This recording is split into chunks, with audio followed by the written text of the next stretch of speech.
Hey.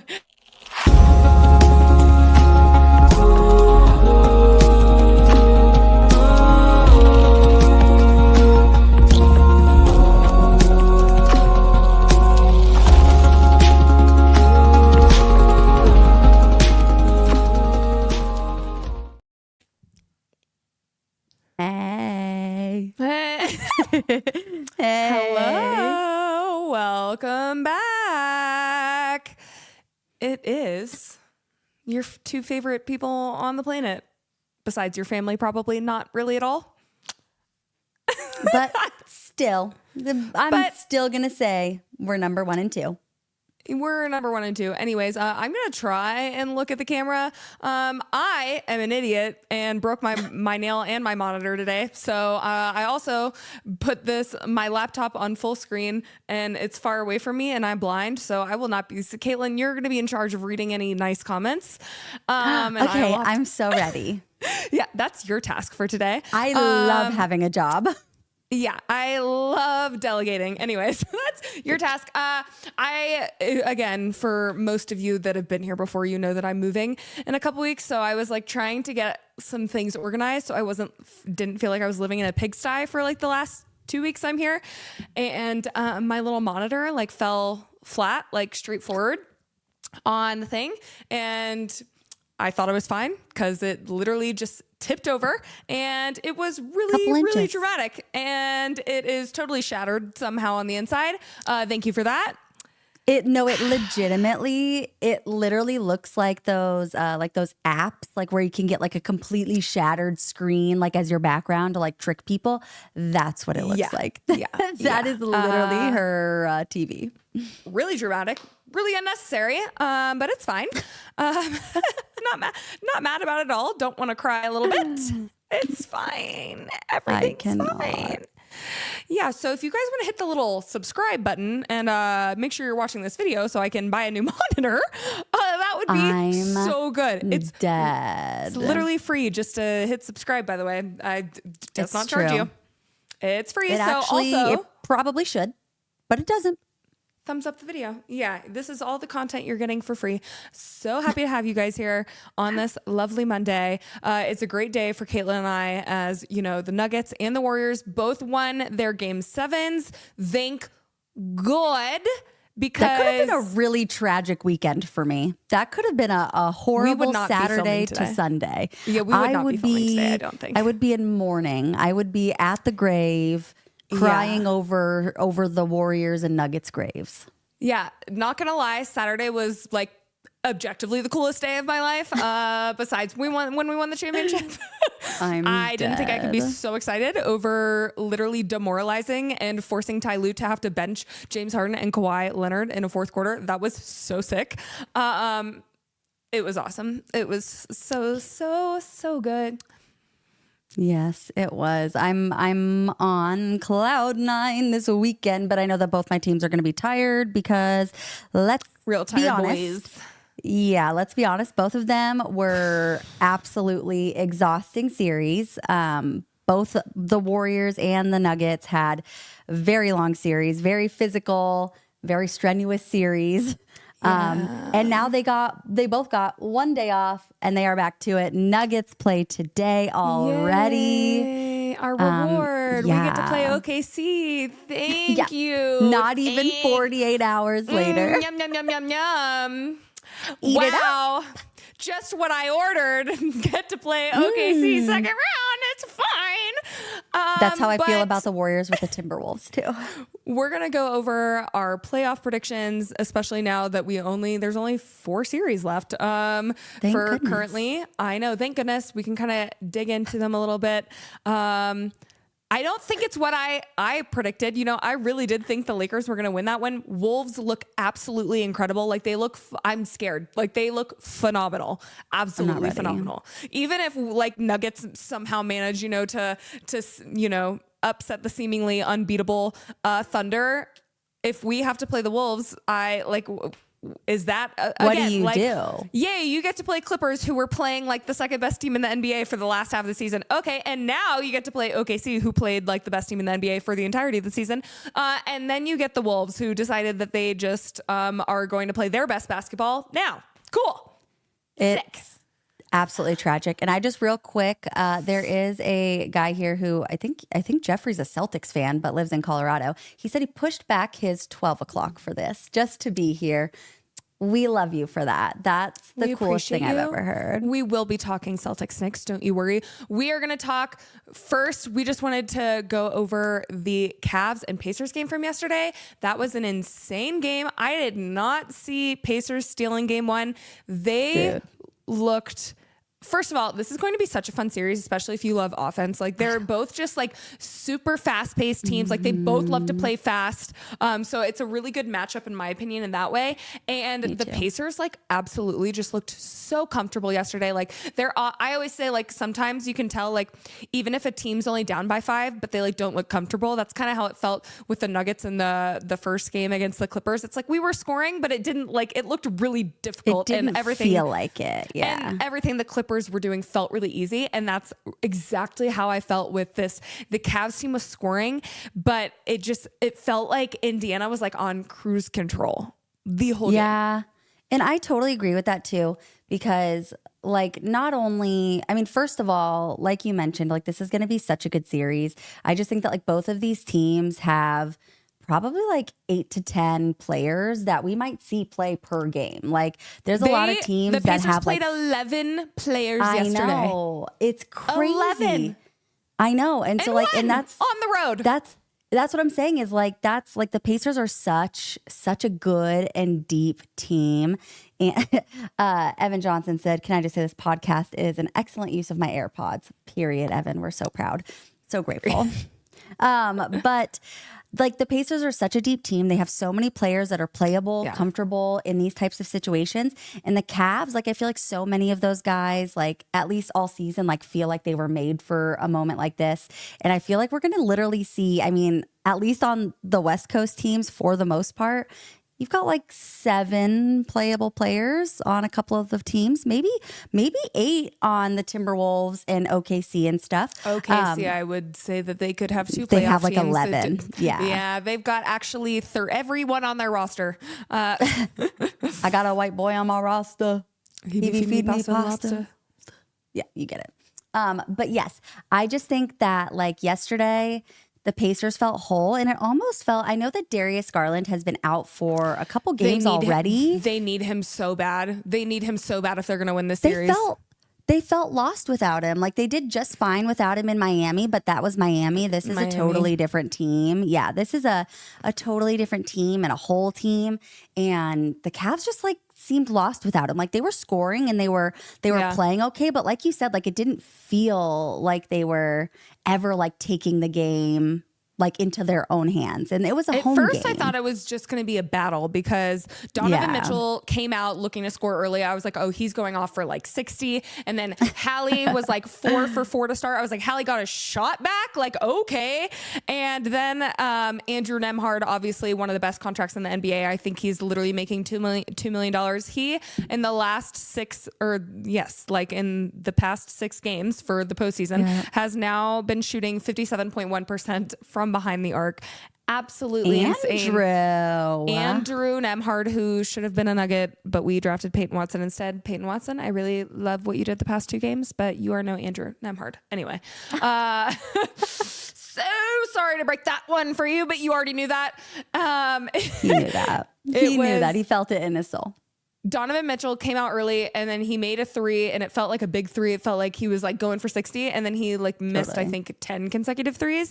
The Cavs were not shooting like any, I hate when you can literally see a team let the other team do exactly like what they want to them. And that's exactly what happened. Like, they were manipulating them to getting them to do whatever they wanted to do. The Cavs game relies controlling the entire game. it relies a lot on their outside shooting, and they have so many 3-point like threats on that team. And I mean, totally. Nuggets, we only played them twice, but it was just so insane, like how good defensively they were, and then how much like outside shooting they had.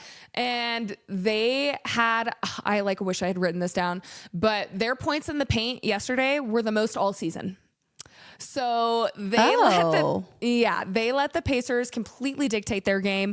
They maneuvered them however they wanted. It was not a good look for Cavs. And I do, they are without Darius Garland. So I know that's like a big hit because it's, been him and Darius Garland really like at the helm of this team.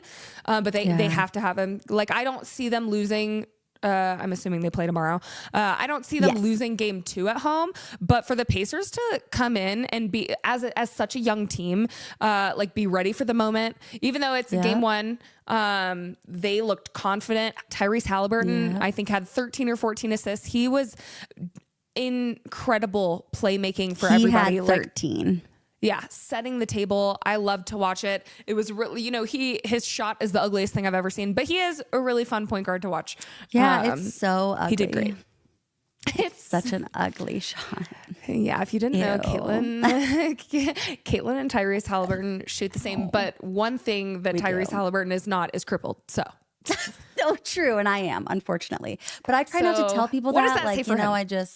I'm like, I don't want to like, shit on Tyrese Halliburton and say that but like I am a cripple and my shot looks identical to his without twins. Full use of my right arm.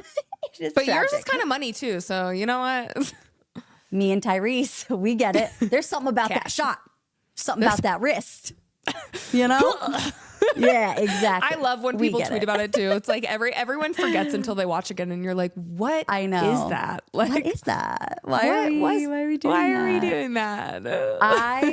Okay, Claudia said, as a Tyrese Halliburton apologist, I'm living. I love Tyrese Halliburton. He's one of my favorites. And like Spencer said, Spencer texted me right away just when he was 2 for 2. He was literally 2 for 2, and she goes, "Tyrese got his shot back." I said, "Hallie got a shot back? Question mark? Question mark? Question mark?" Yup. Okay. And here's the thing. Is that like, I kind of wish he would have shot more. I mean, luckily for them, they have such a good team. They literally had 1, 2, 3, 4, 5, 6 guys in double digits yesterday for scoring, which was huge. And so like, I know that they didn't really need it, but like he was 9 for 15. I'm like, I would love to see him shoot more because I feel like he's had such a hard time all season. And I just feel like, it's playoffs now. If your shot is back in the playoffs, utilize that. Like, he's such a good shot creator. Yes, he's such a good shot creator for himself and for others. Obviously, he's probably one of the best true point guards that we've seen in a while in the league, like just a true facilitating point guard. And I'm like, if your shot is back on, my guy, like, I would love to see him averaging over 20 in this series, over 20 points a game.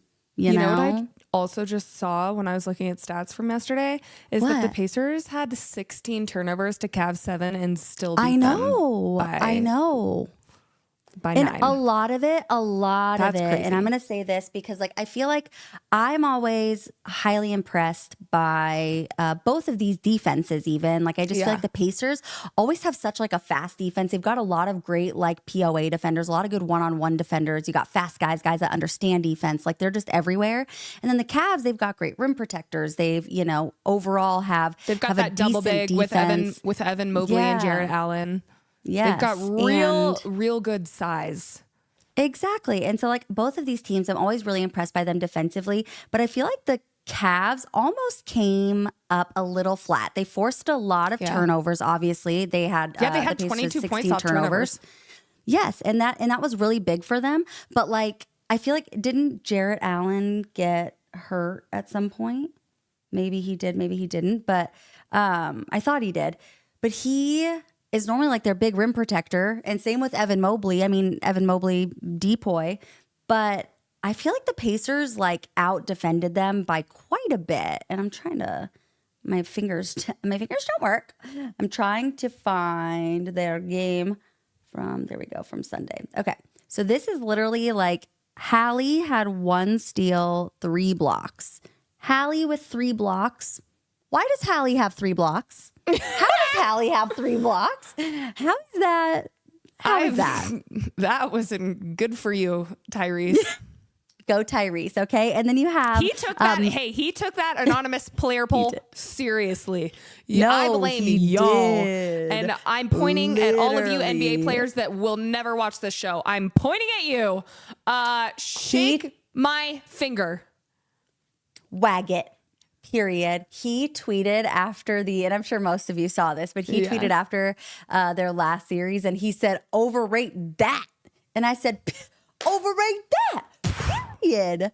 Overrated that. Who? Biatch. Biatch. Exactly. And so he was a monster on both ends of the floor. You know, he was facilitating, and I mean, he even got 3 rebounds. Careful. Careful, buddy. Okay. You're coming for almost a triple double. Almost there.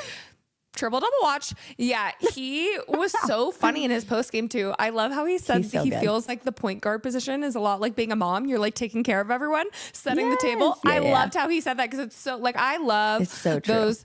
I love good like point guards that I love a scoring point guard, but also a like Tyrese. Give to me the facilitators. I love like the combo, which I feel like Tyrese wasn't, he like struggled with his shot this year, and he wasn't like even taking a ton of shots. He was really more in facilitating, but I loved yesterday. It was like 23 points, whatever he had, like in 13 assists. Points, yeah. I love that. Like, I absolutely love that. I love seeing guys. That's his bread and butter. That's like 20 points is what he should be having.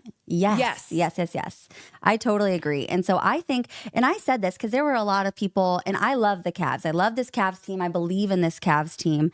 But this Pacers team has always been phenomenal. And so a lot of people were talking about, Cavs in 5, it's going to be easy. Like, the Pacers looked good because they were playing, whatever, the Bucks and blah, blah, blah. But like, this is a great Pacers team. Yeah. And if we all remember correctly, they went to the Eastern Conference Finals last year. And a lot of people said that it was because of injuries. And maybe it was. And maybe that's how I thought it was, to be fair. But I could see them going to the Eastern Conference Finals now, and like, they're better than last year. You know what I mean?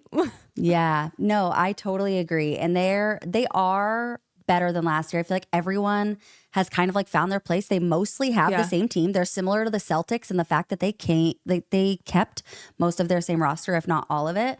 And so not only have they had time to build all this chemistry, they went to the Eastern Conference Finals together last year, and they got swept in the Eastern Conference Finals. But I immediately said after the Eastern Conference Finals was over that the Pacers were the Celtics' hardest series. Every single game came down to a couple of points, came down to overtime, came down to like the Celtics having to crawl back from 17-point deficits. Every game was hard for the Celtics. Celtics fans, I've heard many of them say, I don't feel like facing the Pacers again. Like, no Joe thanks. Mazzulla agrees that it was their hardest series and everything like that as well. And if you're the Celtics, you're still a phenomenal team. And like, for me, they're technically still my favorites to make it to the finals this year, just because they've been there so many times in the last couple of years with practically the exact same team. And this is what they're comfortable in. This is what these guys were made for. But if anyone is going to give them a hard time, I think it's going to be the Pacers. And I think that the Pacers have the ability. I'm not saying that they will beat the Cavs, but they have the ability to beat the Cavs. And I think it's going to be a lot. I think it's going to be a long series. Me too. I think it's going to be a long series. Okay. Do you have a prediction? Well, do you have a prediction? I want to know your prediction for that one.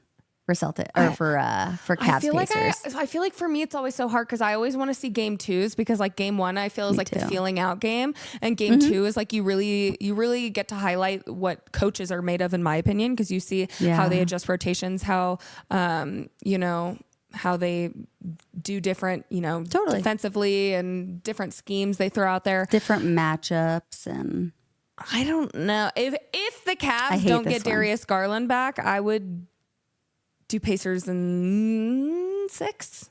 I would also say Pacers in.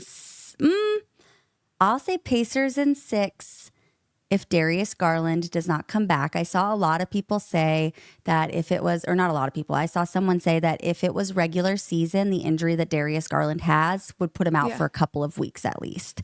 And so there is concern around that to see, how he heals and what that looks like for him. So yeah, I love the Cavs. I had the Cavs and Celtics being in the Eastern Conference Finals, but after seeing the Pacers currently where really they are and how they're playing, really rose. Yeah, totally. They've Yes, playoff risen to the risers for moment. sure. Yep. So I would say without Darius Garland, Pacers in 6. With Darius Garland, Pacers in 7. Yeah, I'm gonna have to see game 2. But wow, that Pacers team looked really, really formidable. But Pretty much. I still have Celtics in my head to go to the finals, just because again, like they've been there and they know what they're doing, and I still let's think talk about they're that just then. so dang good. Yeah. So Celtics, Knicks. What do you got? I'm so sorry, Knicks. I literally will tell you right now that I think it's Celtics in 5. I think that the Knicks like Celtics randomly in gets 5 like too. one game. I don't think they'll sweep, just because I feel like there will be one game that Jason Tatum like misses everything. Like there will be one anomaly game that everyone experiences where like no one makes their threes. Other than that, like, I'm so sorry, but the Knicks have no shot to me. Like, I fear that the Pistons could have easily won that series if some of the calls had gone their way. And I hate to be that person, because, like, I'm not. Me too. I don't want to be that person, but I think that series was a lot closer than it technically came out to. And I don't know. The Knicks just, they don't look on the tier. Like, it just, to me, it's like Celtics, Cavs, Pacers, Knicks, like I would put Knicks and Pistons on the same tier. Like I don't understand how, because like you have literally like you sold your soul to get Mikal Bridges and like Cat, and you have so many good players. Like I don't understand what it is that they just don't look good enough to me. Yeah, I think it's a lot of their bench pieces haven't done anything for them that they were expecting. Like Deuce McBride, I know don't a have lot of a people deep team. have expressed like how disappointing he's been, which I was like, I remember playing Deuce McBride, and of course he went off against the Nuggets. Shocker. They always do. I don't know. He's played these guys so much. Like when you have players openly like commenting about a coach's like roster construction, like it's so hard for me to have any faith in that team. Nope, I totally agree. And it's just like they've all played so many minutes, not only all season, but also, you know, in this first playoff series. Detroit was such, I think, overall a really great matchup. There really was not a game where like either team got their asses kicked or anything like that. Neither team ever really got fully blown out. It was a great series. And the Pistons are like an exhausting team to keep up with. They're a young, athletic team, and you've got guys like Cat having to run back and forth, just Josh Hart jogging back and forth. Jalen Brunson, although he's a great player and a good point guard, he's not like the most athletic, in shape guy in the entire world either. You're playing these guys 42 to 44 minutes a game, and I know that there's some guys on the West as well that are sitting at that 42, 44 minutes a game as well. So I'm going to keep that same energy there. Everyone's going to be a little sleepy, but I feel like the Celtics like are just so good, and I don't know how else to put it. So good, so cohesive. Like they have Peyton Pritchard, you know, 6th man of the year, so incredible. I think someone said, I think that if they switched Jalen Green for Peyton Pritchard, that Houston would have swept because Peyton Pritchard's so good. But you just have like such a like good deep team. They don't have anyone on the injury report come tonight, which I know is a big deal because Drew has been out.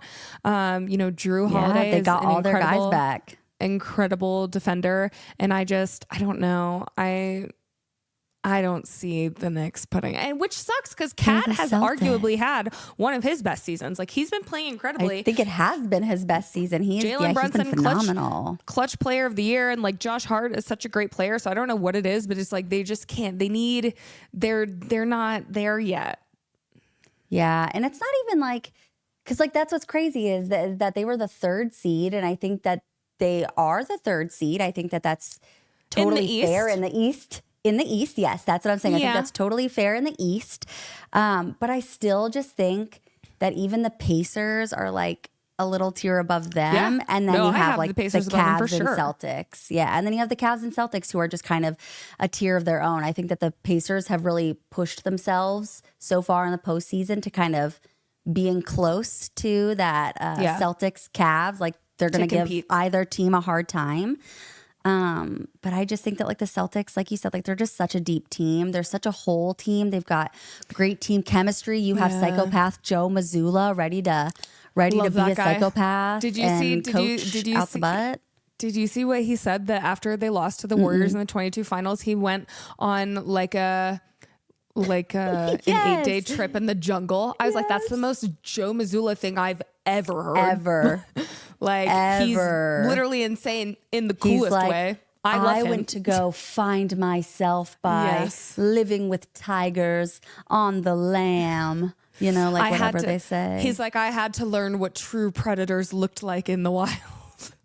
He really is insane. He's so funny. He's such a character. I want like a mic on him all the time. I need a mic. Yeah.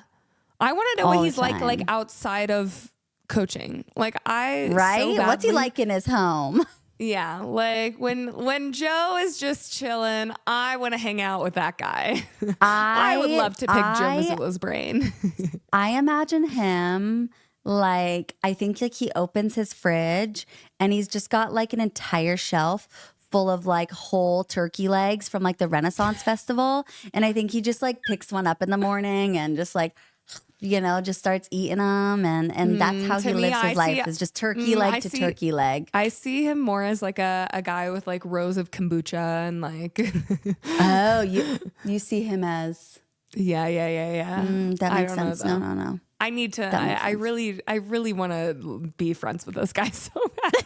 But I feel like he watches nature documentaries of animals killing each other. Agree. 1,000%. Yeah. No, he probably cheers for one too. He's probably like, nah, I know who's gonna win. The Tigers got this one. The Tigers got this one in the bag. He is such a character, but he's such a good coach. And I really think he's like the perfect coach for Boston and that Boston team. And that team has just like, they've been good for a while now. Okay. Like, you know, they went to the finals. Else to say about them. They lost. They got embarrassed the year that the Nuggets won the finals. And then, you know, they won last year and they won comfortably. And it was impressive. They have looked dominant most of the year.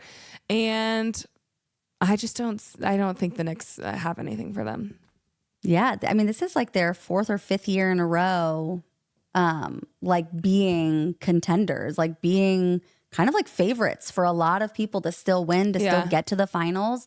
They've all been here. Joe Mazzulla's been their coach. People I talk to that aren't Nuggets fans, like just guy friends I have, like all have the Celtics like winning again. Like they just have them winning point blank, period. And a lot of that is like, because like I said, I think the Cavs are amazing. I think that the Pacers are amazing. I love both of those teams. But again, I think it comes down to what we talked about, or, you know, what it looked like with Houston and the Warriors yesterday, is playoff experience matters. And like that entire team, besides KP's obviously like the newest piece to like that group and everything like that. Besides that, like they've all been there together several times. Like they're a phenomenal team and they know how to get through the playoffs. Joe Mazzulla knows how to get them through the playoffs.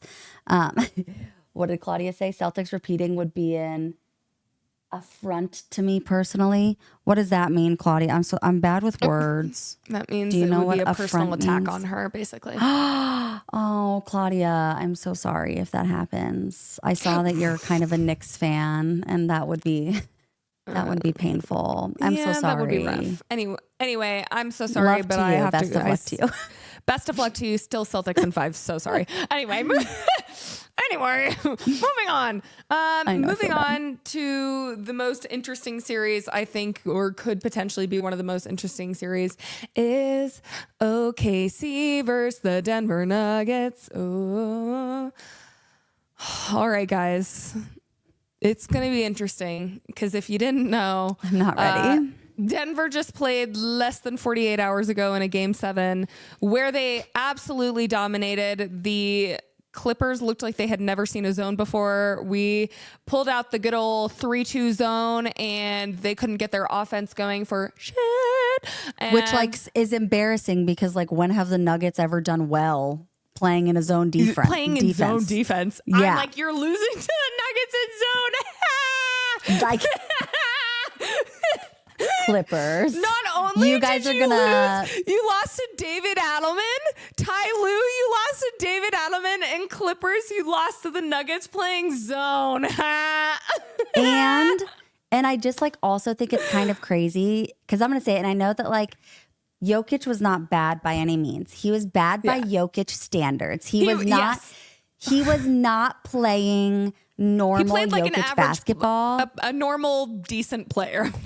Totally. And like he still had like a lot of good games, and he's someone that like he knows how to impact the game on so many levels, so it doesn't really matter what kind of like the offensive rating with him on the floor was still absolutely incredible because that man, just the gravity of him being there, even if he's not making shots. Shout out to Zoo though. I think he is the best Jokic defender I have ever seen. Phenomenal. He's amazing. I'm so glad I never have to see that hook shot ever again until next season because that thing always went in. I don't think he missed a single one of those hook shots or midi floaters the entire series. So shout out to you. Screw you, James Harden. You suck. You are a playoff loser. So sorry. As soon as my mom and I got a FaceTime yesterday, I went, loser. I'm so sorry, but yeah, this is when ethical hoops come into play. The basketball gods are not going to let you get a ring. The only person I felt bad for, Zoo, you played amazingly. Kawhi, I love you so much. Kawhi is like the one superstar that I feel like, how can you not root for him? Like he's so calmly like he's just so humble because he reminds me a lot of Jokic, obviously, like doesn't talk about himself a lot, like or at all. And I love how if he gets called for a foul, he's not over there bitching and moaning because there's, again, nothing more annoying than that. Kawhi has been absolutely incredible. Like as soon as he got a foul, he would just be like, that was me. Yep. Yeah. And it sucked that the game that I went to in that series that the Nuggets lost by like 2, but it was really cool to see Kawhi hit 14 out of 16 shots. That was incredible. And now I love that you, the Kawhi. series is over and we won, you're able to appreciate that game. I mean, I already said it was amazing to watch him. I will never forget that game. Like I've loved Kawhi for a long time, and I've like hated that he's been injured. I would like for him to get off the Clippers or James Harden get off the Clippers. See ya. Wouldn't want to be but yeah, the Nuggets outsmarted Ty Lue, and David Adelman outsmarted Ty Lue, and I will never let Ty Lue live that down ever. So shout out to again, as we were saying, the Nuggets are on less than 48 hours of rest, which is usually a terrible, terrible sign. But I will say, like, out of all the teams that I would count on to have a fighting chance on little rest, it is the Nuggets to me. And OKC has obviously had 8 days off. The thing is, they are going to have fresh, healthy legs. And it's not like they're traveling here. And it's not like they haven't been running for 8 days and they're also coming to altitude like that. I'd be like, oh yeah, Nuggets are going to run them into the ground. Yep. Nuggets, I will say, I'm really glad that most of the starters got to sit most of the fourth. Like they played only, I think, like 30 minutes. Or Jokic, I think, only played because he got 5. He got literally called for 3 offensive fouls in 3 minutes. Screw you, refs. Anyway, but he got more rest. So Jokic got to sit down for a little bit, and Nuggets again are a little bit better off of no rest. I think we only lost 1 back-to-back. I'm almost sure. Like Nuggets are. And they have been for the past few seasons. Incredible on back-to-backs. They have a great record. Yes. So I have some confidence in that. I know some people are saying, I think people are leaning either really like far one way or the other for this game one. For me, in my head, like, and of course it's like slightly biased, but in my head, I'm like, okay, like you're coming off of a game 7 where Christian Brown and Peyton Watson, that are big confidence players, in my opinion, got a great confidence boost. They saw their threes going down. They each, like Christian was like 3 for 4, I think, from the 3-point line. Peyton had 2 back-to-back games where he made that like corner 3, and they were big momentum shots. He needed that. And it felt like really good momentum shots in the game. Russell Westbrook was 16, 5 rebounds, 5 assists, and 5 steals. He was everywhere defensively. So in my head, I'm like, if they're still in that mind frame, like if I see the team come out there from game 7 into this game and they don't look tired, you know, like it looks like they almost just like kept it going, then I see the possibility of Nuggets stealing this one. The other thing is like Thunder have been really hard to play at home. Like they have, you know, they have an insane phenomenal fan base. A phenomenal. Well, I wouldn't say a phenomenal arena. Yeah, a phenomenal arena. Their fans you show have dedicated fans. You do.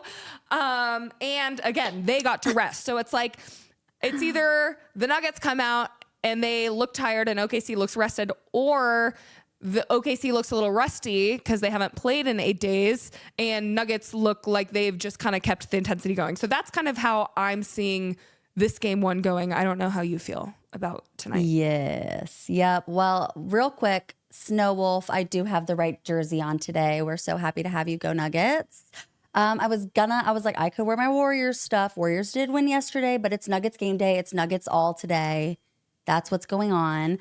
I see people saying OKC in 4, two-way Shay. Your name is two-way Shay. I can't trust anything you say. I had to. He had all of his friends beg me to unblock him yesterday. So if you're gonna be here, you better be nice about it. Okay, we are a little more objective when we're on the pod. Okay, so we're not gonna glaze OKC, but we're gonna be nice. We're gonna get into some X's and O's, and we're gonna talk about the advantages that each team has. Okay, all right. So mutual respect, hands shaking. Okay, you respect us, we respect you guys. Okay. Period. Continue. Anyway, Caitlin. back to it. What I was going to say is that first of all, I appreciate that all of the analysts at least gave the Nuggets 6 or 7 games to hang on. Okay. There was no team or no analyst that had OKC in 5 or 4, which felt like I was pretty happy that it felt like some respect. I know. And I totally agree, because I feel like there's a lot of people that aren't analysts. A lot of people, on Twitter, as Steph would call them, little Twitter fingers. Okay. There's a lot of them being like OKC in 4, OKC in 5. And I totally get that. I do get it in the sense totally that understand. Yes. I'm not even being like, oh, that's so rude. What about the Nuggets? OKC is a phenomenal team. They are a deep team. Spencer and I have talked about it so many times. OKC has literally 2 starting lineups in their 10 guys. They've got so many phenomenal players that could be a starter on any team in the league. And that hurts us. We don't have, even though Peyton Watson, really love his confidence, my guy, we said have that we're 6.5 to 7 real guys. Peyton depends on the night. DeAndre Jordan is not a real guy, even though we have to play him. So we're not going to be having a Pacers 11-man rotation. No. We will be running with 6.5, 7 guys. Maybe 8 if we have to get DeAndre in there just for the sanity of AG and Jokic. Yeah. But OKC totally definitely has the advantage with rest. Obviously, they finished their series quickly, and also just the ability to sub other guys out and keep, they're not running they didn't have to run their guys into the ground all season. Yes. And I totally agree with that, because one, like you said, just the longevity of the season and where you're at in the season, stuff like that is so a lot of games. Yes. And rest and not overplaying your guys, Thibs, whatever you want to call yourself, Mr. Knicks coach. Thibby. Tommy Thibodeau, whatever his name is. Okay, whatever. Anyway, but it's so important. This is such a long season. Yeah. And when you get to this point, if you're playing your guys 44 minutes a game, 40 minutes a game, whatever it may be, for 82 games plus round 1, round 2, whatever it may be, that's a lot. You are dead by the end of it. Yeah. And OKC just has this super big roster. A lot of their guys have been just young, healthy, athletic guys. And so I think that if anything, and I've said this literally for the last several months, the West is OKC's to lose. But I do think that the Nuggets are not going to make it easy on them. I think they match up well with OKC, actually. I do too. I do think it's going to be kind of one of those where there will be some games where we might lose by 15 and some games that they might lose by 15, just kind of how sometimes things work out.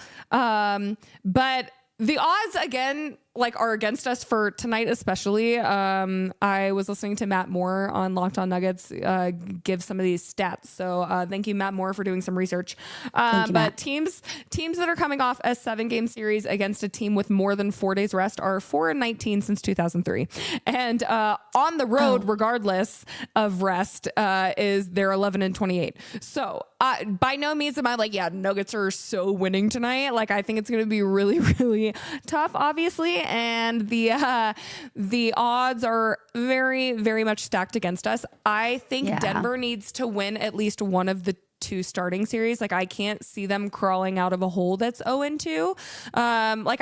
Not that they would get swept. I just don't think they would win the series if they lose the first 2. Like, I think either, if tonight, like, they look tired. Matt Moore said the same thing. Like, if the guys are getting like blown out by 25, like, sit the guys, get their legs rested, and just use this as a learning opportunity to, make your adjustments for game 2 and make game 2 the focus. If you see that it's lopsided early, because it could be, again, like, you have guys that are young and just had 8 days off. But totally. If they're, like, a lot of people say when you have a certain amount of time off that, like, your shot is kind of one of the first things that's a little tougher to get back just because you're not in rhythm. And I'm not saying these guys haven't been in the gym and like shooting, obviously, but probably like 12 hours a day. Probably like all day, every day. So who knows? The one thing about like this series though that I'm excited about is I think for Jokic, like I think it was either Matt Moore or Ryan Blackburn. Someone had looked it up though. Jokic is going to post a lot more up in the series than he did last game. Obviously, Zubats really took control of that matchup, and I wouldn't say again it was awful because Jokic was playing like a normal player, and and Zubats is great. And Zubats is great. Also, though, I forgot. I wanted to mention this earlier. I don't think the Nuggets win that series against the Clippers with Michael Malone. I really feel like David Alleman has done an incredible job of getting other people involved finally.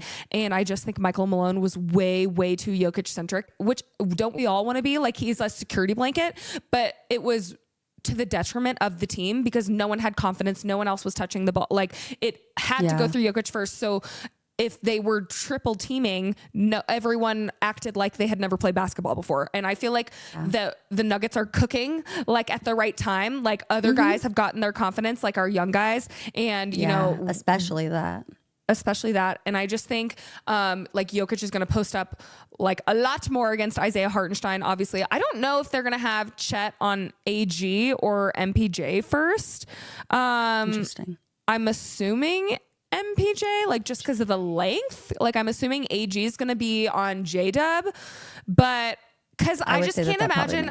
I mean, Chet on AG just seems like so mismatched because AG is such a big body. Like, I really don't think mismatch. Yeah, I don't think like you have Chet's length, but I don't think he's going to be able to stop. And I do think like they're going to obviously double big Jokic a lot, and Chet is an incredible defender. A lot of people were making fun of me because I said like people were acting like we didn't split the series 2-2, and I think we like learned a lot in those games because Chet the first game of the season was against OKC. That was a terrible game for the Nuggets. The Nuggets looked awful the first few weeks of the season. Like rough. We literally thought that I literally at one point was like, they're going to miss the play-in. They're literally so trash. I was like, oh, they're worse than the Jazz. Okay, great. Yeah. And Chet looked phenomenal in that first matchup. I don't think Hartenstein played in that one. And then the second game, he didn't. Yeah, I don't know if he played in the second game either. I was at that game and Chet was almost non-existent, which felt weird because it was like a week or two later. And after watching him be so dominant in the first game, it was weird to see him kind of disappear. And I remember like looking at, I was like, is Chet in? And I have text from you asking that. Yes, I was like, didn't even realize Chet was in the game. Like, that's how non-existent he was. And AG and Jamal weren't there. We won that game. Again, like, you can't glean a ton when they haven't had Hartenstein. But I feel like you can take the most from the back-to-back that we had against them, obviously, like, in March or a month and a half ago, 2 months ago. Yeah. That we split. The first game looked really like great for OKC. It was a really great matchup until OKC did what they can do, which is they can have their bench come in and like suddenly extend the lead by 15 points, even if it was a close game. And then the next game, the Nuggets decided to do like that 3-2 zone that we just did against the Clippers. And you just had the, I think like AG and CB or whoever it was just trapping Shea at half court and getting the ball out of his hands. So I think the key, obviously, like OKC has so many guys that can make shots. Sometimes they do get a little discombobulated. So like, I think J-Dub is a major factor for them in this series. Cause I think if we're going to like be doubling and tripling Shea, just like you either do that and force other guys to make plays, or you try and cancel out everyone else and live with Shea like we were kind of doing with Kawhi. So like I don't exactly know. Like, it's going to be interesting to see what they go with in game one, because I do think this is like the learning game where you kind of figure it out.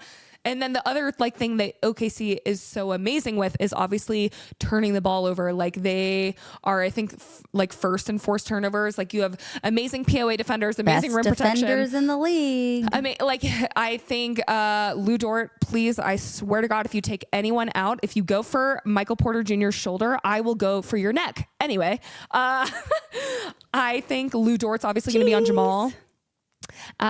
So I think Jokic obviously had like a couple games with the turnovers, and Russ is susceptible to being sped up and turned over. He was able to control it. I felt like in the games that he did really well in, which we obviously helped us win the series. But that's when I'm like, I think most concerned about the turnovers, because that's when they get out in transition and Nuggets are like, feel like they're beat, and then they start hanging their heads. They don't get back on defense. That's what I was going to say. Yeah. We always beat ourselves. Once another team starts beating us and like forcing those turnovers, I swear we always just get like so worked up in our heads. Yes, literally, we get like so. Yes, and then we just start making stupid plays. Yes, and it's so dumb. And then the next thing you know, there's 8 turnovers in a row. Just happens over and over again. They can't stop. They start chucking the ball into the stands. It's fine. But fine. I actually think, this is my incredibly humble opinion, okay? Because I'm not a fancy analyst or anything like that. I actually think that the Nuggets should try to take advantage of game one and try to win game one. Play your guys a lot of minutes in game one.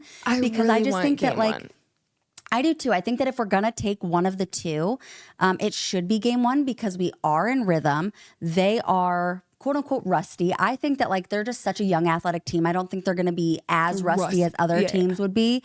But like you said, some of their shots might not start falling right away because they're, not playing in playoff games for the last 8 days. They're not kind of in that rhythm where they're... They had an easy series, you know what I mean? Yeah. Like they honestly like only had one real game where they were like, and they were down by 30 and then literally overcame it to win. Came back and won, Yeah. And so I actually like...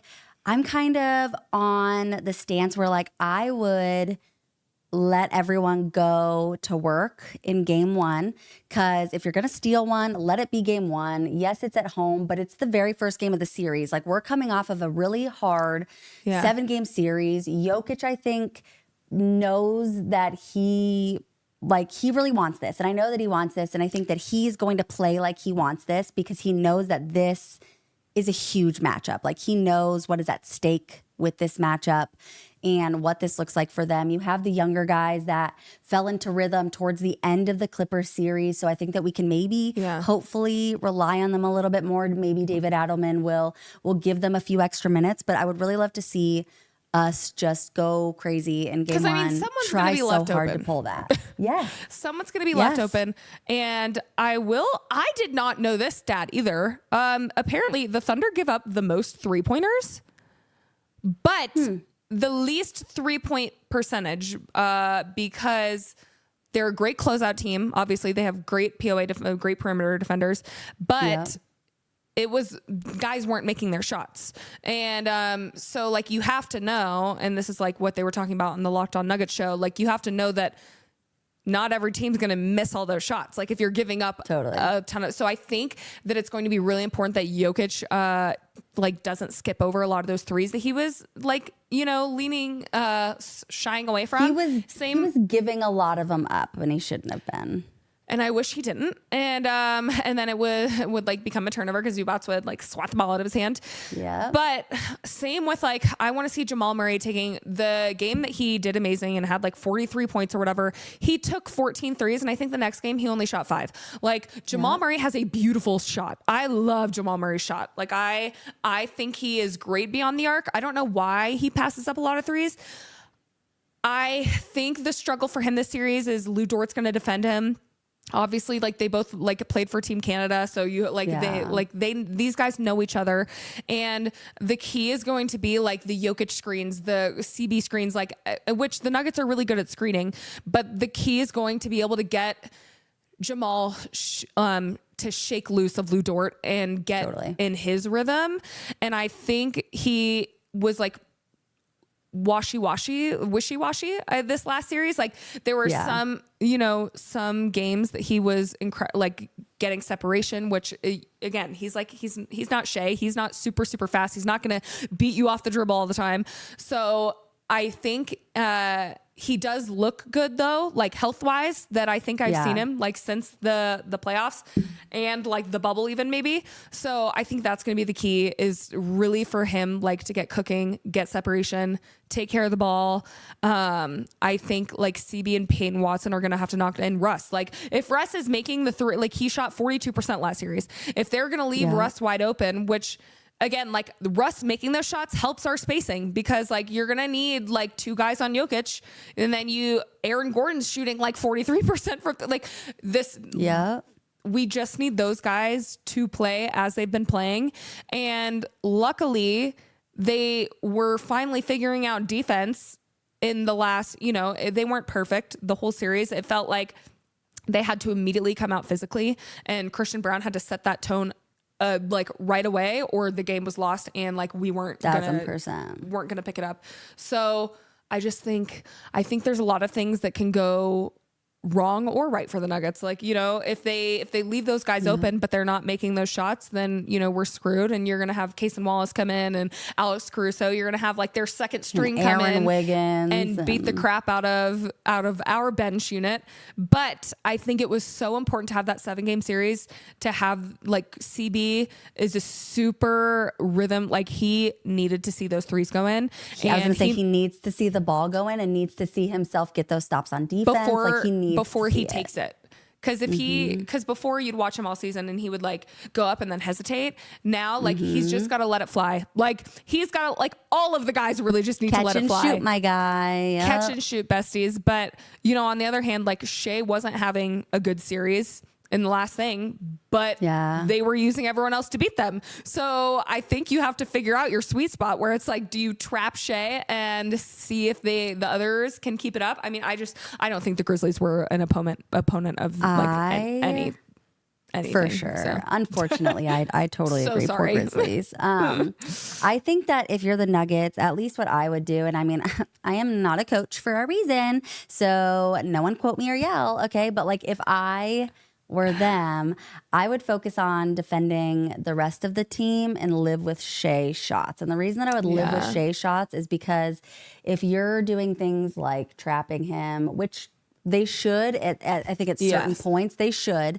But like if you're going to be playing up all up in his face, if you're going to, be trying to defend him as hard as you can, he's going to end up at the free throw line a lot.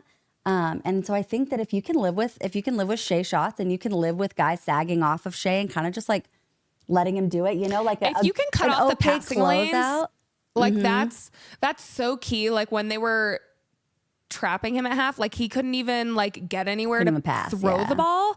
And that's how like that one Lakers game where they like really shook Jokic up.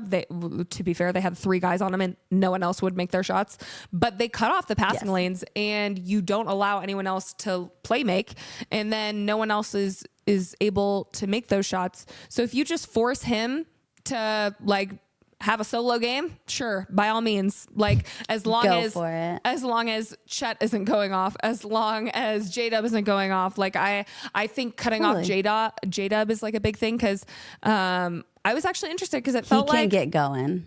I felt like last year he was too young. Like I just didn't feel like he was the second in command that they really needed, like to go far. But I feel like last series, I mean, he did a great job.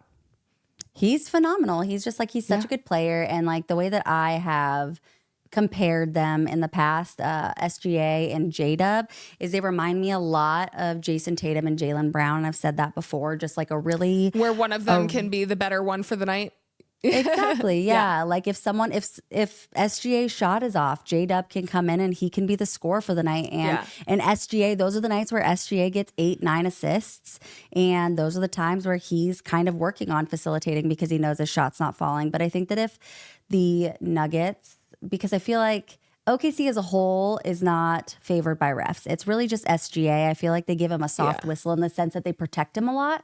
And I know that a lot of that's not him. Some of it is that foul grifting, but like I said last week, I'll take SGA's foul grifting any day over Jalen Brunson. At least SGA like hides it a little better. Like Jalen Brunson, he's a better actor. Yeah, looks like his neck's gonna snap off at any literal second in time. Yeah, it's absolutely tragic. I'm like, you should probably get that checked out. You should see a chiropractor for that. But I just think that like they're such a good like leadership duo. I feel like they get each other really well. They get each other's game really well. They remind me a lot of like Jokic and Jamal Murray, where they just kind of like understand where the other person is going to be at all times. They play and how off of they're each other really well. Absolutely. And so I just, it's going to be a really, really long series for the Nuggets. I think that if we can limit Shea at the free throw line, which like I said, means living with a lot of the shots that he takes, but then, working on kind of icing out everyone else on their team. It's just like fouling smartly. Like if you're going to foul, like don't be stupid.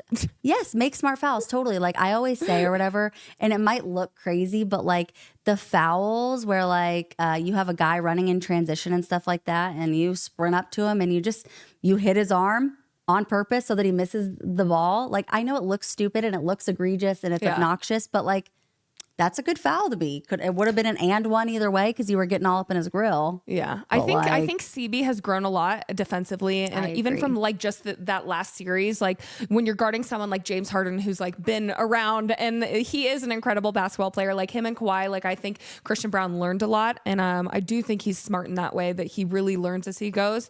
So I think it'll be interesting. Like I'm assuming he's going to be starting out on CB. I'm sure Peyton Watson will get some looks. My only worry about Peyton Watson is him. Like he's so trigger happy sometimes that he's easily baited. I feel like into the easy fouls.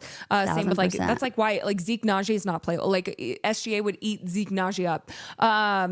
Cause he's just so quick and so like crafty, getting to the rim. Yes. So I really think it hinges. Zeke would have 2 broken ankles. No. I think it really like he is on Peyton, like not falling for stupid pump fakes, like just because he will like foul the F out of you. Yes, he falls for every pump fake, every single one. And he like jumps and then he's like all the way out there and then they're like, I'm open for 3. Woo. 15 feet away. Yeah. It's so stressful. So I think, and then like, again, like you have to have, if Russ plays like he did last series, then I think we have like a great shot. Like, it's really hard.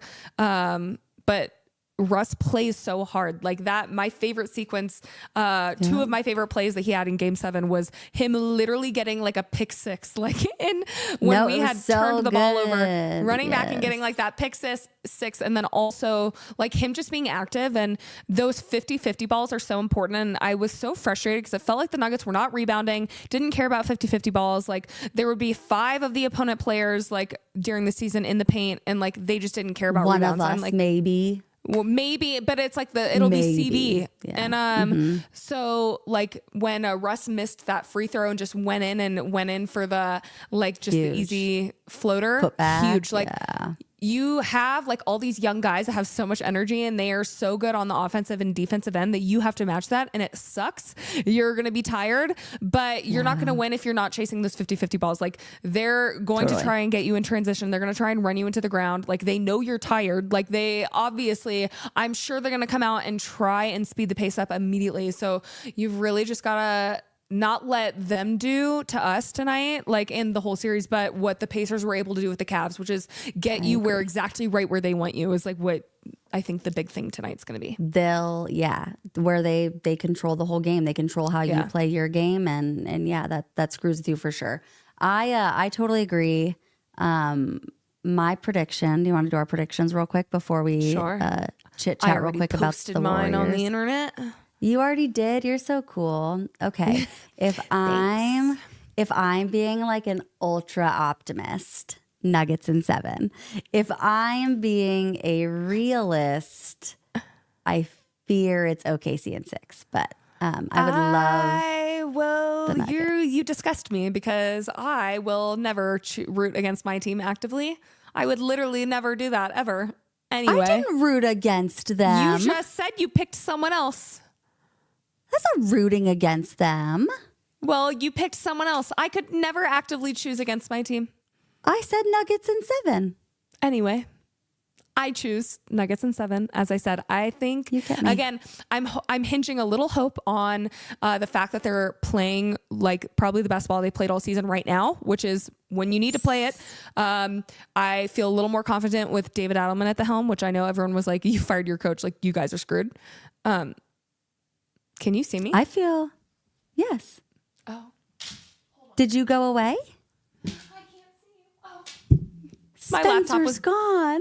I'm here. Okay. I couldn't see. So I hinge and then a little on the experience. Like, I will be interested to see if we're able to like kind of punch them in the mouth early. I don't think OKC has experienced that yet. So like, I can't confidently say that they wouldn't be able to handle it, but I don't know what they look like under adversity. Like, we just had to go through a game 7 and will our way out of it. We've had a really tough series. We've had 2, series in the past where we've come back from a 3-1 deficit and we've come back to win those series. So I really do like, because again, I do hold the experience factor high, but you have OKC who's really hungry. They didn't, they got out last year and I think they're better than last year, obviously. So I just think it'll be interesting to see how like it responds. So I have Nuggets in 7.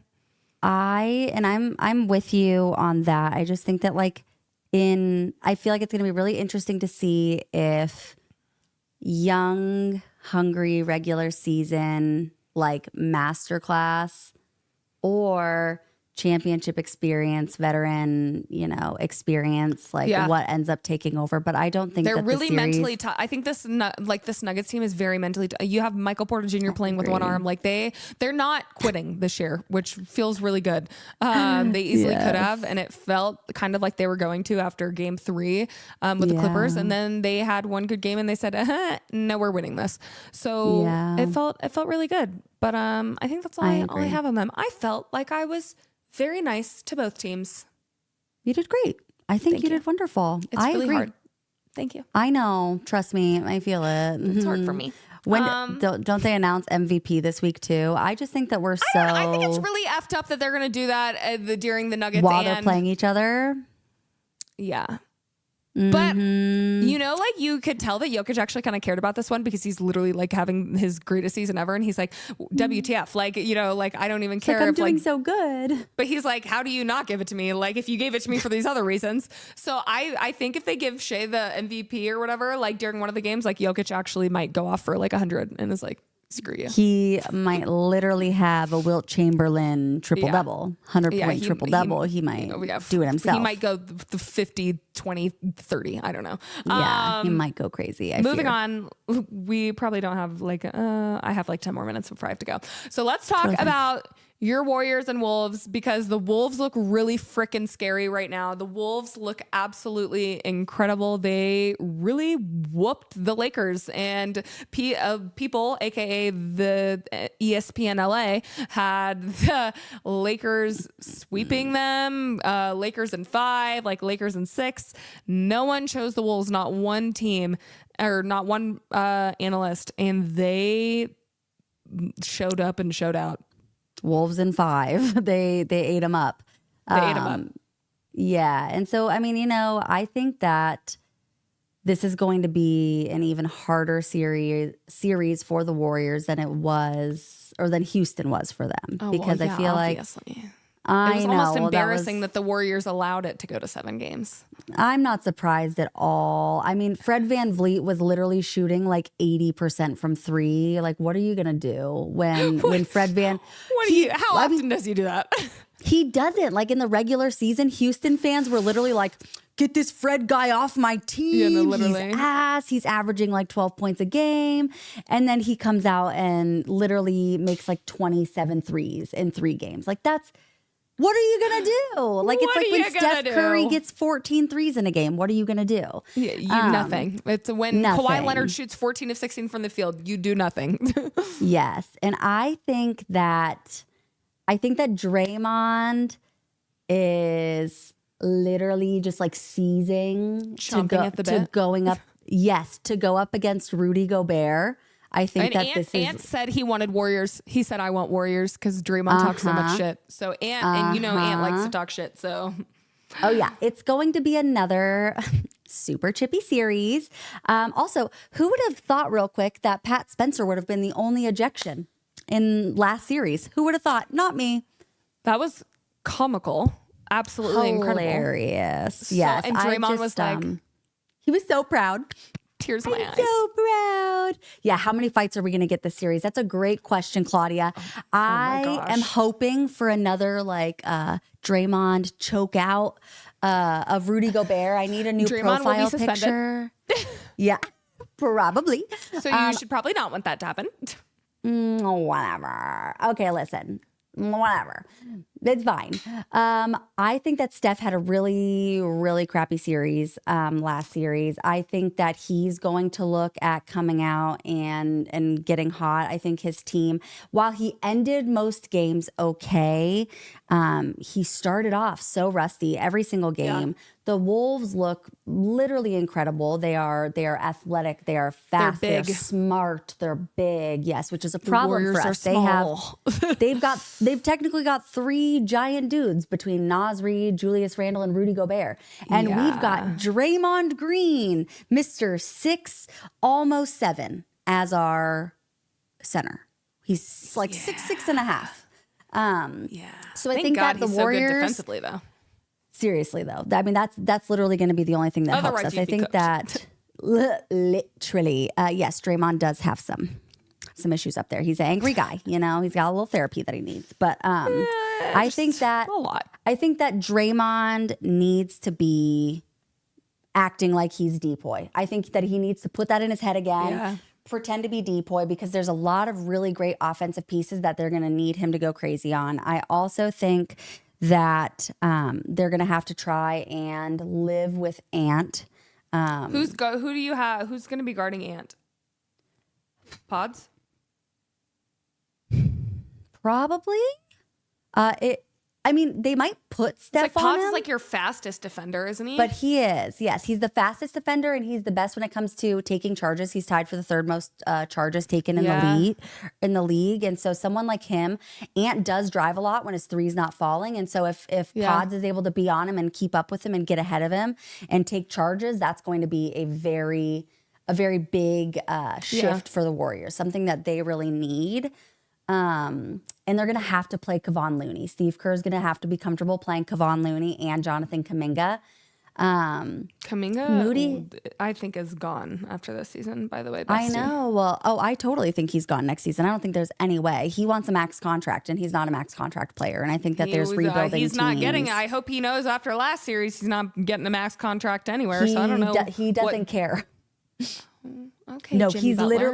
literally, he does not care. He's like 15 points a game. Someone throw me 70 $50 million. million. Give me 70 mil. Build a team around me. I don't think anyone's gonna want him if that's his attitude. No, that's literally his entire ego. That's why they didn't get any deal done with him over the summer, because he literally was being so crazy about like how much he wanted to be making. Stop being a butt. Literally, I'm like, dude, you'd be a great like mid-level player. Like you could literally get 20 million a year. Why do you need 50? You could get 18 million a year. That's plenty. You're 23 years old, okay? But I think that they need his athleticism in the series. I think that they need him him and Kevon Looney. They need Kevon Looney to be someone to grab rebounds. They don't have a lot of rebounders besides their guards.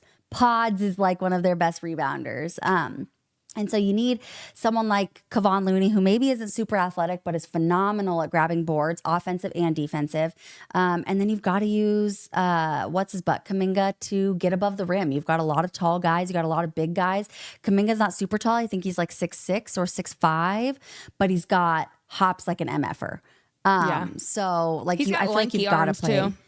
He does. And I would love to see Pat Spencer get like 10 minutes a game. I think that he deserves that. I think that he is the perfect guy to give our guys rest. He's athletic, he's fast, he's physical, just like this Timberwolves team.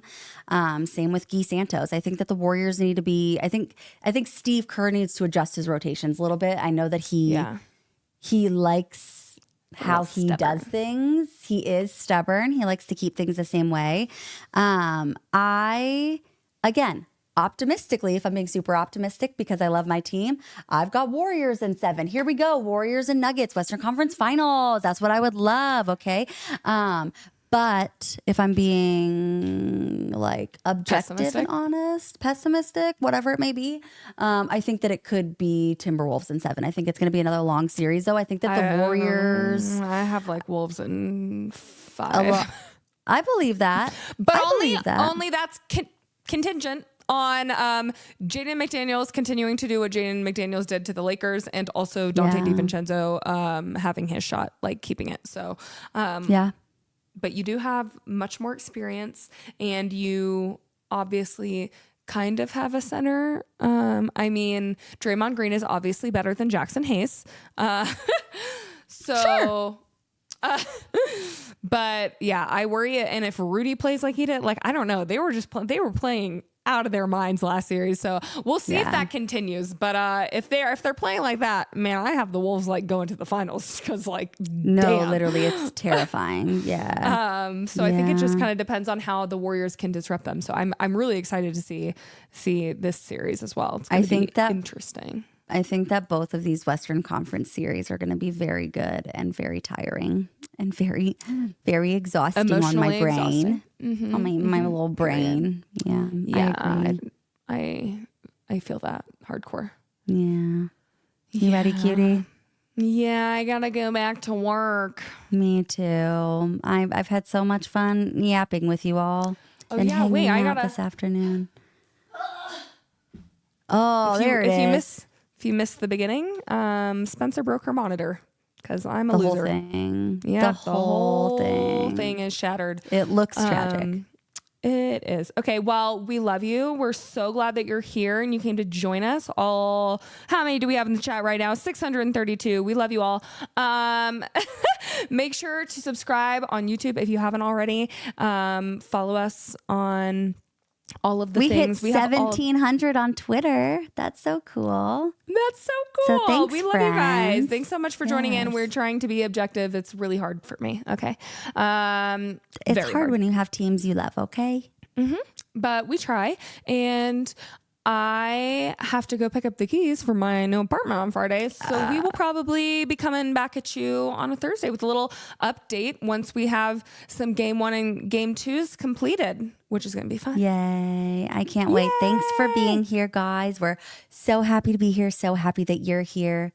Follow us on all the things, and we will see you guys later this week.